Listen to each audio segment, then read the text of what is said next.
December 7th, 1941.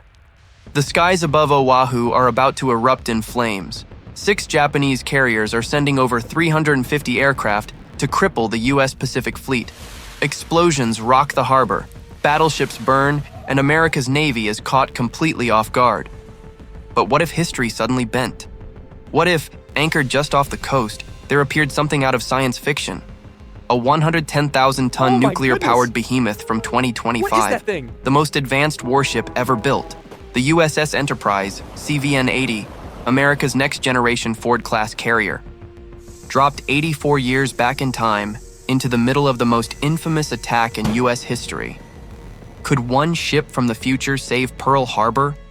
Or would it change the entire course of World War II? This isn't just any carrier. The Enterprise is over 1,100 feet long, nearly the size of the Empire State Building laid on its side. Its 2 nuclear reactors provide essentially unlimited range, operating for 25 years without refueling.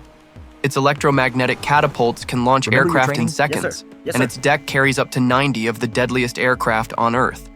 F-35C Lightning IIs, stealth fighters invisible to 1940s radar. F-A-218. Super Hornets, fast, versatile strike aircraft with precision-guided missiles.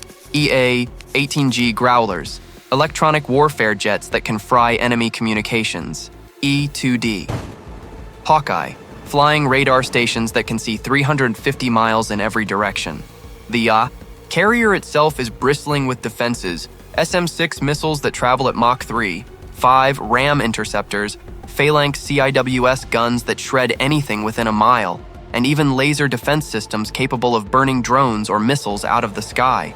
In 1941, this ship would be an alien god of war. Meanwhile, Admiral Nagumo's Kido Butai sails 230 miles north. His 6 carriers, Akagi, Kaga, Soryu, Hiryu, Shokaku, and Zuikaku, carry the best-trained pilots in the world. Their plan? Destroy the American fleet in 2 crushing waves. First, neutralize the airfields and battleships. Then, annihilate anything left. At 5:30 a.m., the Japanese first wave, 183 aircraft, lifts off into the dark sky. Fighters, dive bombers, torpedo planes. What is Their happening? pilots have rehearsed this attack for months. We're going down. None of them realize they are flying straight into the jaws of the future. On the Enterprise, sailors in the Combat Information Center watch their screens light up. Blips appear at 180 knots, 200 miles away. Computers instantly calculate speed, heading, altitude, and estimated fuel. General quarters sounds. Pilots sprint to their jets. Within minutes, Super Hornets and F-35s roar off the deck, climbing to 40,000 feet. The Japanese formation never sees them coming. At 6:40 a.m., AMRAAM missiles streak into the sky. Entire squadrons vanish before they even glimpse their enemy.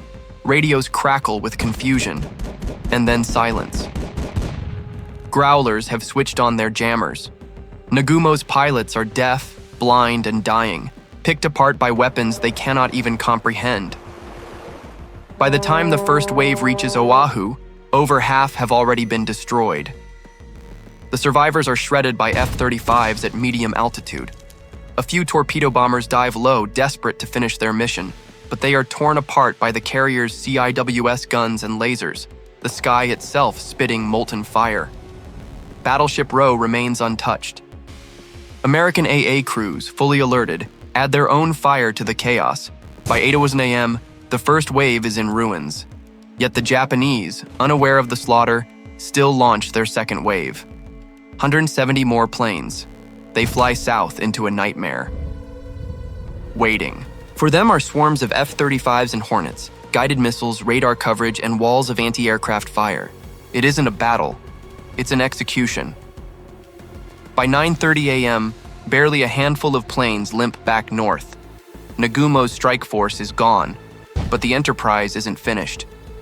At 10:00 a.m., 40 strike aircraft launch from its deck. Armed with Harpoon, missiles, JDAM bombs, and long-range precision weapons, they head north. The Kido Butai has no surviving fighters. Their AA guns, designed for propeller planes, are useless against Mach 2 jets. Minutes later, modern missiles rain down.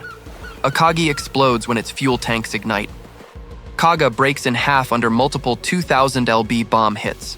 Shokaku and Zuikaku try to flee, but harpoons tear them apart in minutes. By nightfall, 4 carriers are gone. The other 2 are crippled and retreating. The Japanese Navy has suffered its greatest defeat before the war even truly begins. In our reality, Pearl Harbor brought the U.S. into World War II with heavy losses. But in this alternate timeline, America enters the war nearly unscathed, with a miracle ship from the future leading the charge. Japan's carrier fleet is shattered on day 1. Hooray! The Pacific War could end before it begins. One ship, one impossible twist of fate, an entire history rewritten. But here's the real question. What happens when tomorrow's weapons are unleashed on yesterday's wars? And if you want to know what would happen if a modern stealth bomber fought in World War I, comment below.